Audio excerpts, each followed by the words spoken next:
സൗദിയിൽ നുഴഞ്ഞുകയറ്റക്കാരായ 11 യമനികളെ വാഹനത്തിൽ കടത്തിയ സൗദി യുവാവ് ജിസാനിൽ വെച്ച് പിടിയിലായിരിക്കുകയാണ്. മുജാഹിദീൻ സുരക്ഷാ സേനയാണ് യുവാവിനെ അറസ്റ്റ് ചെയ്തത്. നിയമപരമായ നടപടികൾ സ്വീകരിച്ച ശേഷം നുഴഞ്ഞുകയറ്റക്കാരെ നാടുകടത്താൻ ബന്ധപ്പെട്ട വകുപ്പിന് കൈമാറി. പിടിയിലായ സൗദി യുവാവിനെ വിചാരണ ചെയ്ത ശേഷം ശിക്ഷ വിധിക്കാൻ പബ്ലിക് പ്രോസിക്യൂഷനും കൈമാറിയിട്ടുണ്ട്.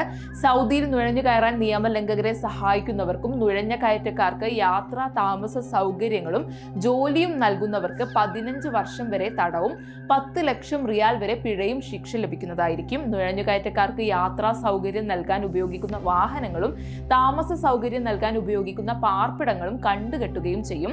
ഇഖാമ തൊഴിൽ നിയമലംഘകരെയും നുഴഞ്ഞുകയറ്റക്കാരെയും ഇത്തരക്കാർക്ക് സഹായ സൗകര്യങ്ങൾ ചെയ്തു കൊടുക്കുന്നവരെയും കുറിച്ച് മക്ക, മദീന, റിയാദ്, കിഴക്കൻ പ്രവിശ്യകളിൽ 911 എന്ന നമ്പറിൽ ബന്ധപ്പെട്ടും മറ്റു പ്രവിശ്യകളിൽ 999, 996 എന്നീ നമ്പറുകളിൽ ബന്ധപ്പെട്ടും എല്ലാവരും അറിയിക്കണമെന്ന് ആഭ്യന്തര മന്ത്രാലയം ആവശ്യപ്പെട്ടു.